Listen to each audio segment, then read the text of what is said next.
Hi guys, as promised, here's my trading update for the month of August. I might, if I do quite a bit of trading, I might do this on a weekly or bi-weekly basis. But first off, we'll just go through what's happened in August and mention any other things. So with Novacyt, it was right down in the doldrums. And I bought three amounts on the 4th, 6th and 11th of August at 323, 298, 293. It then had its resurgence or semi-resurgence, and I sold some at 337, 49, 78, 410 and the highest at 446.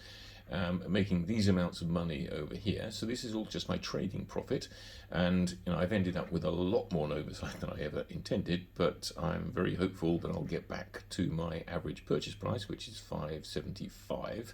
And on top of that, when the price dropped back from 446, I added some at 398. It's currently at 390, and if it goes down to 358, I will buy more, and I will strictly stick to that price. That's 10% below here. If it gets to 359, I won't touch it. I'll wait, because I don't need more of the stock, because I've got lots, and yet it won't bother me if I accumulate more, but only at the right price. And if it carries on going up, because I bought some at 398, I can trade some at 437. So this is keeping me ticking over. And it's a good example of where trading actually really benefits you. So there's probably about 400 or 500 quid's worth of profits made on those trades going in there, and it's increased my holding to over 7,000. So very happy with the trading there. And one of these days it will take off, and then I will be quids in and might start showing an overall profit again, which I once was doing. I was once 35% up. Anyway. On to 4D Pharma. I think just two trades in August. It dropped to 81, so I bought 500 or so there, and then it popped back up to 90. Actually went to 94, so I sold that a little bit early, but I took profit of £60. If it goes back down to 83, and as to today it's 88, I will trim more. If it goes up to 107, I will maybe take some more there. But what this trading has taught me is that, I'm fairly confident this one will come good, but there are things I like better in the market, which I've said in my other video, and those two would be Tech Capital and Phoenix, for example, Phoenix Copper. So what I might do, if it gets up into the 90s, mid-90s or something, even though I'd be selling at a loss because my previous buy was, two buys actually were at 99, I might trim some there, because I wouldn't be that confident that it's going to go much higher until there's news. When there's news, this thing's going to take off. But in the meantime, I might trim a bit and put it in more where there's potential for short-term gains. So I'm thinking on that one, so I will update you depending on how that one works out. OXB, I've had for ages, covered it last video.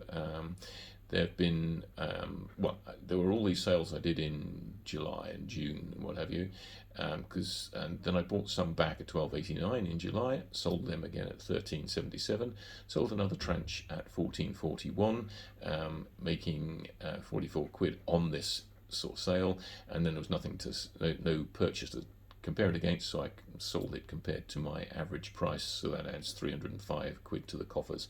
I've made over £7,000 trading this. That's 7,000 profit, and I'm in profit quite a bit on what I hold, because I've got 375 at 14.82 and I bought at 8.29. So trading is working well for me. I'm looking to reduce the holding in it, and this is a very good way of doing it, as I think. Now, I'm very reluctant to sell ever on Tech Capital, but it was stuck in the range for a long time.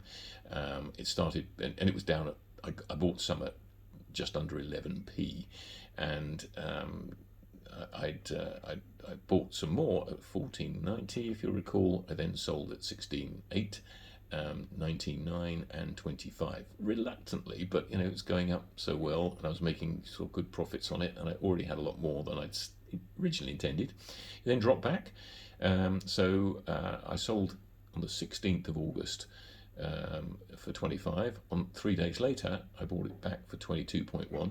But what I did with this, because I want the stock, I sold 2,000 and I bought back 2,250. So for 500 quid, I actually added to my holding. Likewise, it then dropped back again. The wind went up. So at 28.2, which is the highest so far.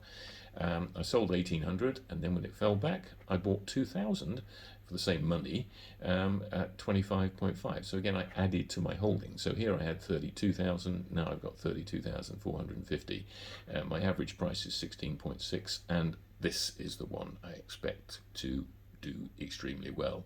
So this is the one I'm thinking about trimming, something like Phoenix, not Phoenix, 4D Pharma, to add here. I'm going to give that some more thought over the coming week, and we'll let you know what transpires. DVRG, little bit of activity. Yep, I bought some at 26.6 on the 3rd of August. Sold it back again at 30.1 for a 70 quid profit on the 6th of August. And then the same day, 6th of August, carried on up still. So I sold it more at 31.1, which I'd originally bought at 27, so that added 81 to the pot. And then it very kindly dropped back down again to 29, so I bought it back. When I've got it in yellow here, it shows the actual sort of differential between what I sold and what I bought it back. So effectively, I got it back £41 cheaper for what I sold it at, but it's the dark orange that I really look at. This just gives me sort of an indicator. My average purchase price is still 31.65, so I'm still below that because it's currently 30.55, one below. If it hits 31.9 or 32, I will sell another chunk, probably this one here, for a profit of 60 quid or so, and if it falls back to 27, I will buy more, and I'll carry on trading on that, and one of these days it's going to take off and it's go into the 40s, 50s, or even higher. We will see. Now this used to be RMS, it's now NanoSynth or NNN. Losing shed loads on this. Sort of strangely, I did buy a small amount, 275 quid's worth in July at 0.101, so 1.1p if you like. It then dropped to 0.7p, so it didn't look a good decision. But the last week or two, it's come on great guns, and it's actually shot up to 1.25. Actually nudged my selling price on that one at 0.135. It's got a mask deal with India apparently. We'll see if that comes through. So I will probably sell if it goes above this, but I'll give it some thought because there could be more in it. React, that's a clean company, no trades in the month, so I won't go into that. National World, likewise, bought my 4. It did actually go below 33, so I'm kicking myself for not adding. Could probably have got it at maybe 31.5, but missed it. And if it goes below that, it's currently 35, I will do so. Phoenix Capital, this is my other, the one that's going to make me a fortune. And the two I would suggest you research are Phoenix Copper and Tech Capital. Now, I bought all these times here. I will add more. I've got 63 there, but if it goes into the 60s, it's currently 72. I think I might add some more. It's arguably in a trading range now. So if it stays in that trading range of 70 to 80, and it seems like it's doing so, I might start trading it. I might start sort of taking it somehow to 80, in which case I'm comfortable buying more if it gets into the 63. So I may well do that. We will let you know. Mysis, not doing great. I'm expecting great things from it, but not producing at the moment. I added 2nd of August, 250,000 at 0.002 to bring my average down to 0.0023. If it went down to 0.19, I would add more. I got close to it, didn't get there though, so I'm very strict with these things that I think I've got enough of, that I will only buy when it gets going, whereas the ones I really want to accumulate, I sometimes buy before it gets to my target point. And if it gets to 2.6, I will sell out, but we shall see. Reach, as I say, this is the one that has not worked out great because I would rather have more. There was a sale of 392 on the 2nd of August. That actually looked like a good sale at one point because it got up to £4 and then came down. It went down to about 380. My target was 353. If it got down to the 370 or 360, I might just have bought it because, as I say, I would like more of this one. But I can't complain. I've taken about 800 quid's worth of profit out of it, and I've more than doubled my money on what I still hold. So I've more than trebled my money on what is, and it's actually paying dividends too. So I'll have 27 quid's worth of a dividend. So don't expect much activity in a trading wise on this. Your Gene, I've held this for God knows how many years. My average is 1571. It was in the doldrums. It keeps underperforming. The annual reports, always say, yeah, it's going to be this, going to be that, but it never quite gets over the line. So I've got too much in it. And again, there are better opportunities for the money. So I have been sort of tailoring this. So as it perked up to 14.1, I sold some, likewise 15.1, and if it hits 16.1, I will do the same.